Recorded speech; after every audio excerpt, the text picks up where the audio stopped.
Did you know that you are meant for joy?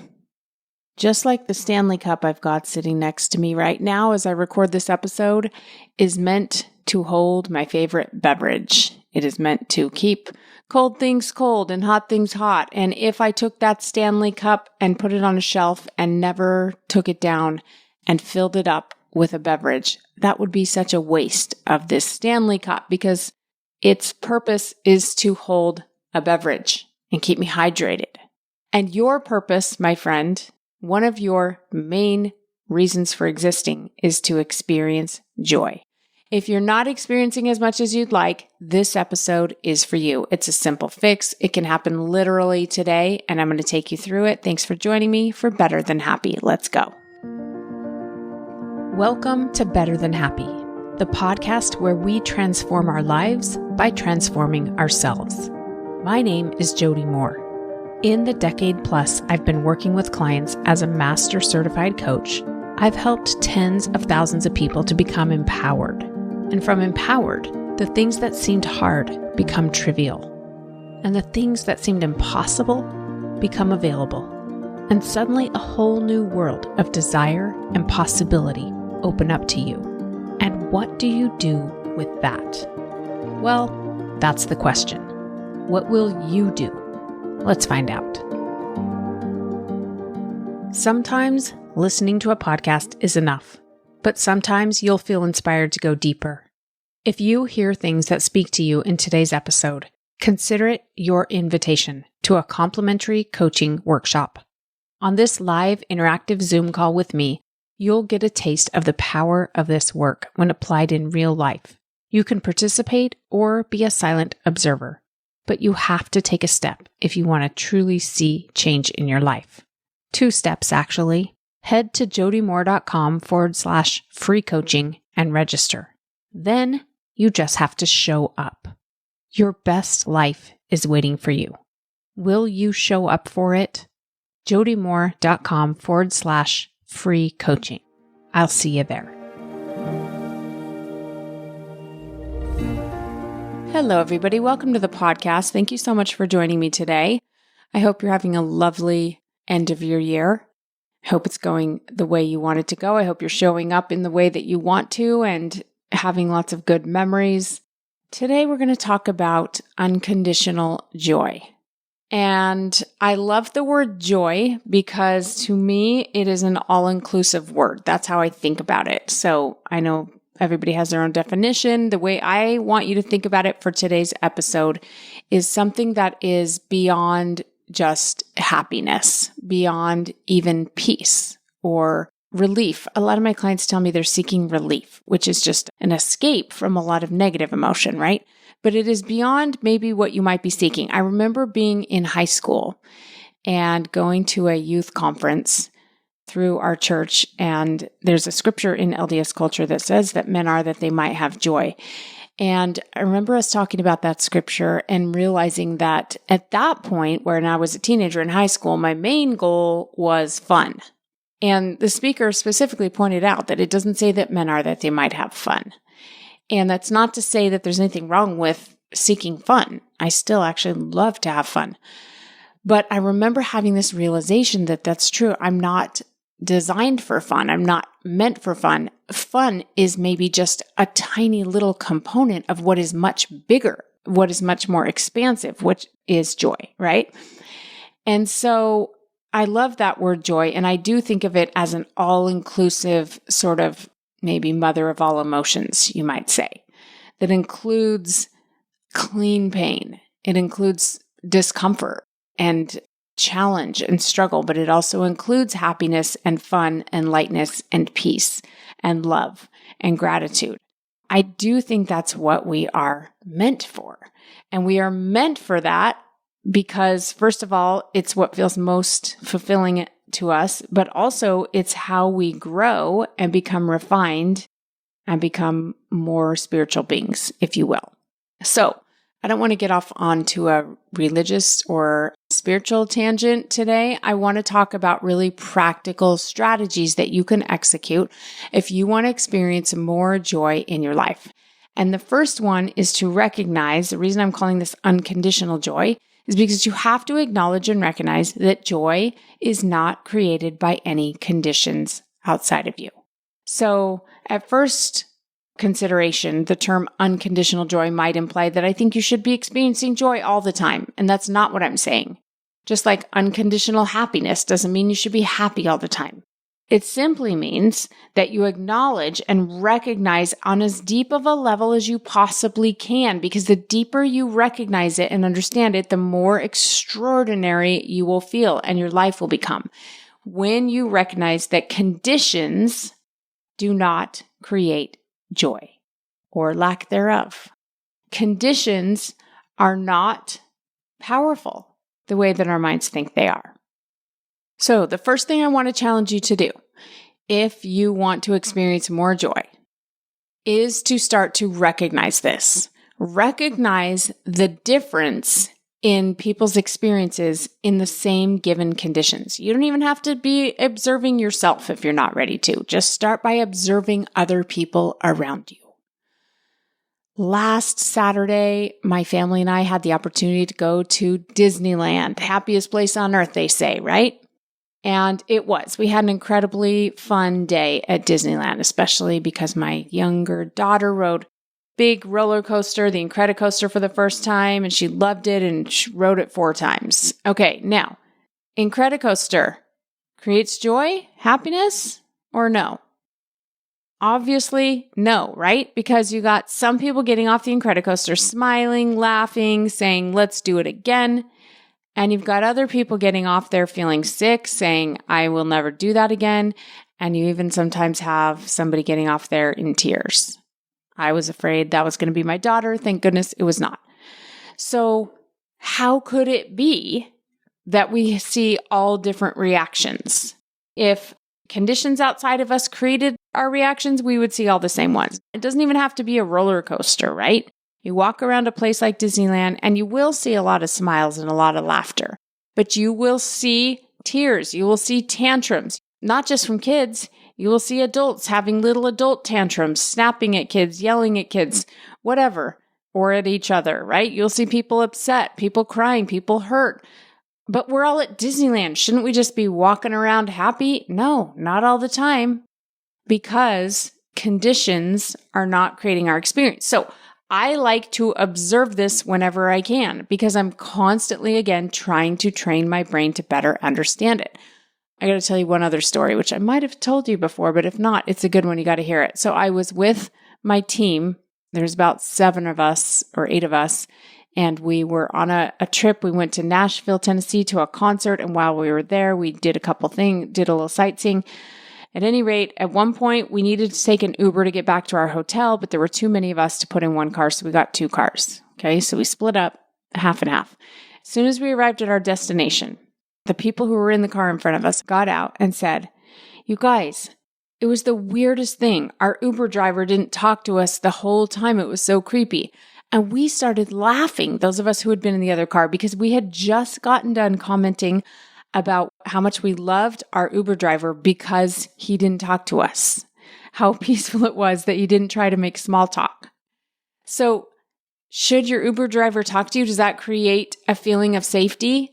No, you do with your own mind, or you don't with your own mind. Now, I realize it's more complicated than this. Human beings are complicated. We pick up on little things. We have intuition to read each other. It could be that one Uber driver was safer than the other. I realize that. I'm simply saying one car gave the credit for their emotion to the Uber driver not talking, and we gave credit for the completely opposite emotion to the Uber driver not talking. Interesting, don't you think? And this is because emotions are not created by conditions or things outside of us. So the more you can begin observing this, the more power you will have in your own life. Next thing I want you to do is to decide intentionally how you want to feel in a situation that maybe is challenging for you to feel how you want to feel. I want you to decide it ahead of time. So Again, this is not something that you're going to be able to do all the time. You're not always going to be able to predict what's going to happen and when things are going to get challenging. But when you can, let's say, for example, you're going to see someone who you know it's difficult for you to be around. Maybe you happen to have a lot of emotions and thoughts when you're with that person that you don't love. Maybe you become a version of yourself you don't love. Maybe you feel insecure or nervous or anxious or guarded or what have you, and you don't want to feel that way. Okay, then it's a great opportunity for you to decide, how do I want to feel when I'm in this situation? And what would I need to be focused on in order to feel that way? Decide it ahead of time. I call this pre-coaching. Okay, you guys who are in the lab, you can come to me. I can help you to figure it out. But you've got to decide ahead of time, how do I want to feel in this situation? And what would I need to focus on and be thinking about and believing in order to feel that way? And then practice it. Try it out. Don't get mad at yourself if you're not perfect at it, but give it a try and see, is it possible for me to feel differently in this situation without the situation changing, meaning without the other person doing anything differently? Can I feel something different? And experiment with it. Maybe it's the kind of situation where you just tend to get nervous.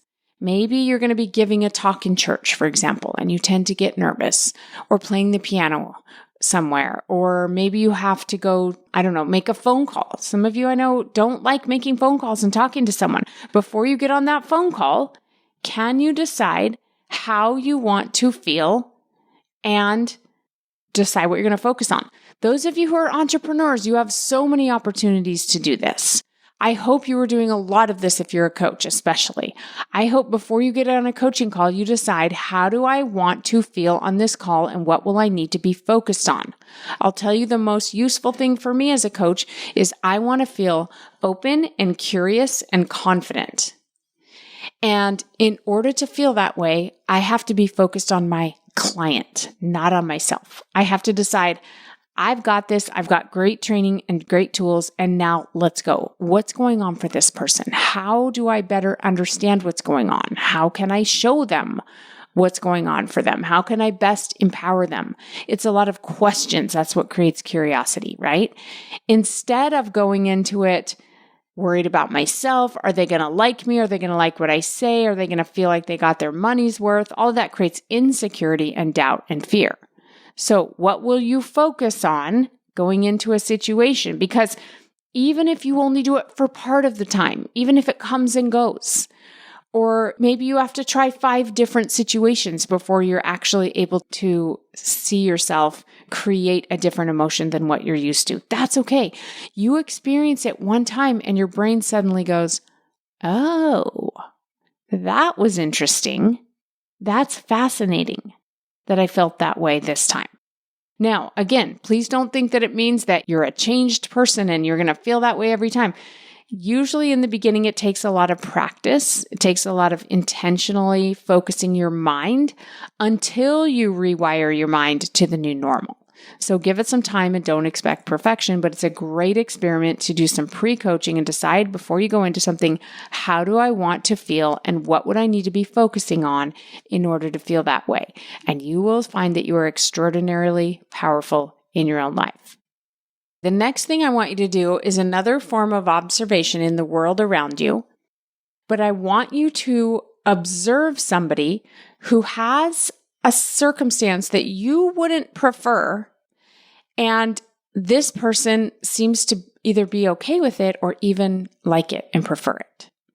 Okay, so for example, I hate to use this example, but it's just the one that is the most mind-blowing to me when I see it, is sometimes I will meet somebody and then I meet their spouse and I think, wow, how is it that this person seems to be so content and happy and in love with this person that I think seems difficult to love or seems difficult to create a life with in some way, right? Have you ever noticed that? Have you ever seen this happen?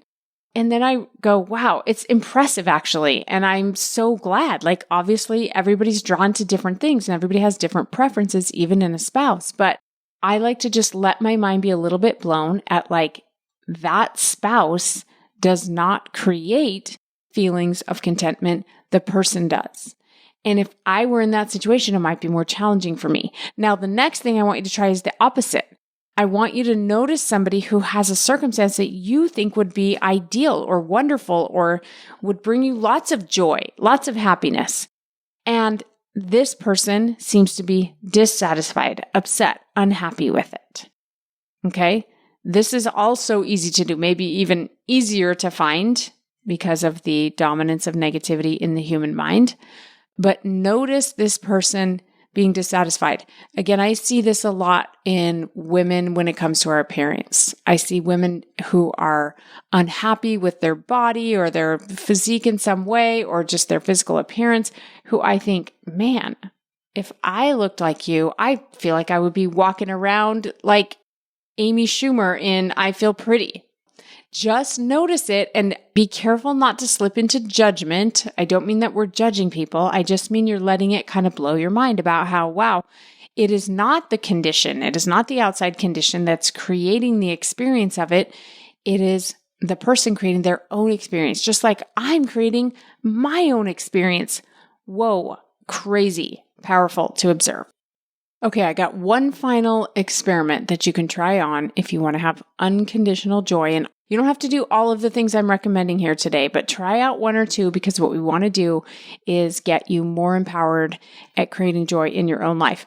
So this final experiment has to do with the predictions and meaning making that our brains do automatically. But I want you to at times interrupt it and consider that you could be wrong about your prediction.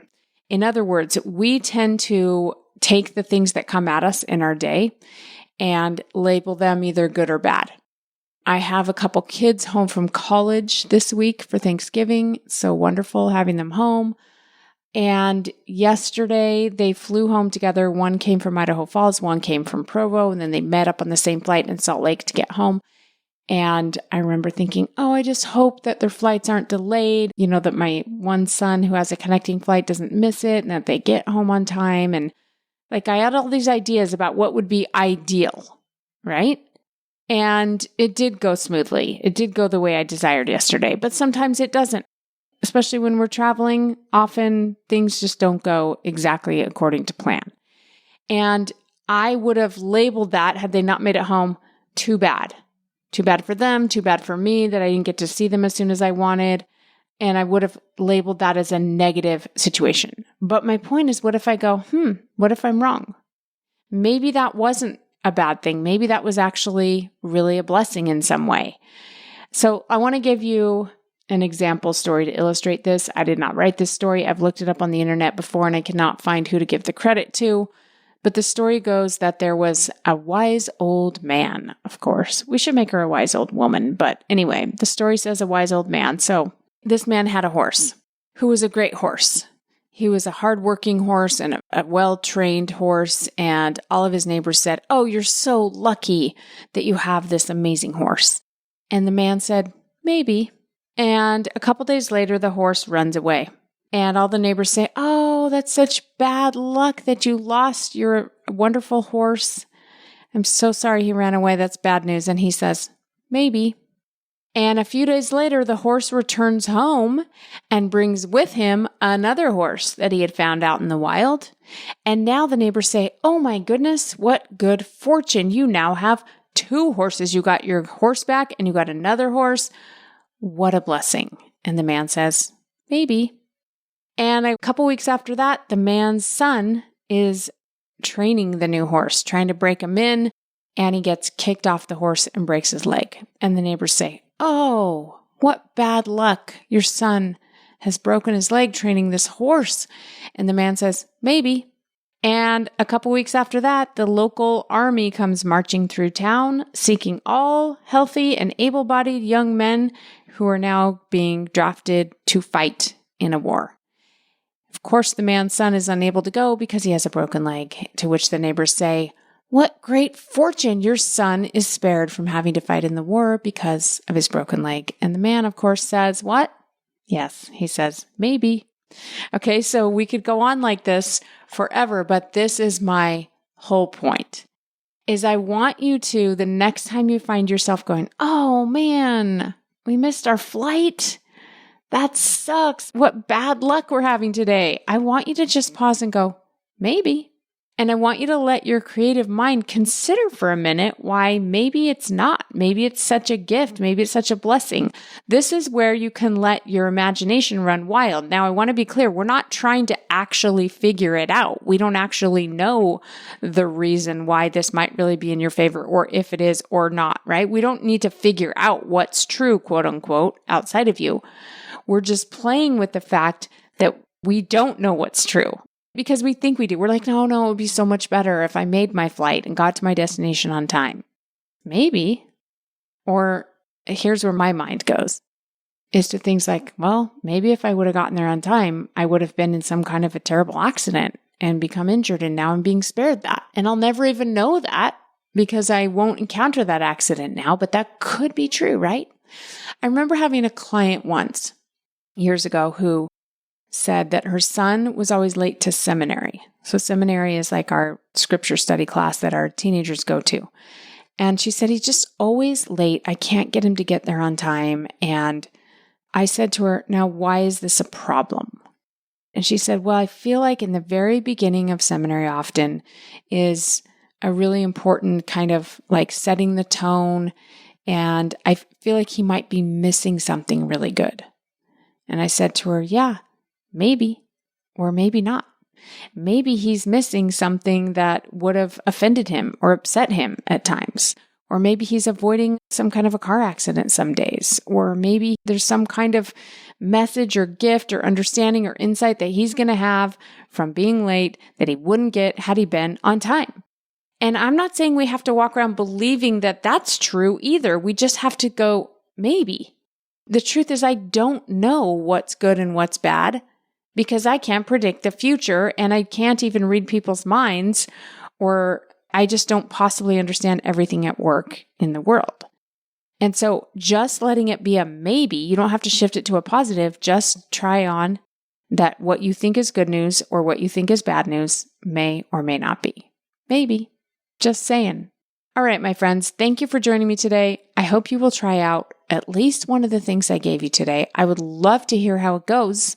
So come to a free public coaching call if you haven't done that yet, or come and find me on Instagram. Lots of places where you can get in touch with me. You can even call our hotline, which is 1-888-HI-JODY-M, and leave me a message. I will see you next time. Have a beautiful rest of your week. Bye-bye. Oh, wow, look at that. You made it to the end. Your time and attention is valuable, and I don't take it lightly that you made it this far. In fact, it tells me you might be like me, insatiably curious about people and life and potential and connection. Maybe you have big dreams, but a small budget and no time. You're tired, but bored. You're content, but dissatisfied. Sound familiar? Come to a free coaching call and see for yourself what's possible. jodymoore.com/free coaching to register. That's jodymoore.com/free coaching.